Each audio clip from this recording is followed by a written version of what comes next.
Here are some of the things we ate in Baguio City. So, yung first part na yan, yung buong yan, sa Grumpy Joe. Try nyo dun guys, sobrang sasarap lahat as in. Kung may pila or waiting time, for sure worth it yan. Sarap din. Ang pinaka-favorite ko dun yung 5 cheese pizza nila. As in, hindi ko ma-explain. Basta sobrang sarap. Ayan, yan! Gusto ko na bumalik para lang dyan. Yun. Anyway, habang lumalafang ako dyan, magkukwento muna ako. Alam nyo ba yung Bacolod version nito? Yung The Things I Ate in Bacolod na video ko. In-upload ko din yun sa Facebook page. Tapos may nag-comment ba naman, sabi, kain ka ng kain, tas kapag lumobo ka, iiyak ka sa harap ng salamin. Tapos ako parang, anong pake mo? Ang sarap-sarap kumain, di ba? Hindi nakita.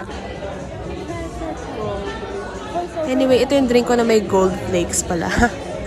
Lasang papel. Sa Foam Cafe yan, pero masarap talaga yung mga foam, as in, super unique and malasa siya. So, yun na nga, di ba? Parang, kung inggit ka, pikit ka na lang, wag ka nang mag-comment kung wala ka namang magandang sasabihin. Kasi kung ako man, hindi ako affected, biniro ko na lang yung reply sa kanya eh.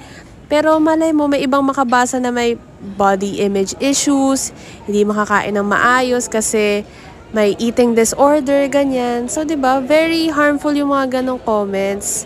Ako naman nagsishare lang ako ng mga kinakainan kasi kapag ako din pupunta sa isang place, nagsisearch din ako sa TikTok. Ito nga pala yung Good Taste. Nakakain na din ako dito. Good taste.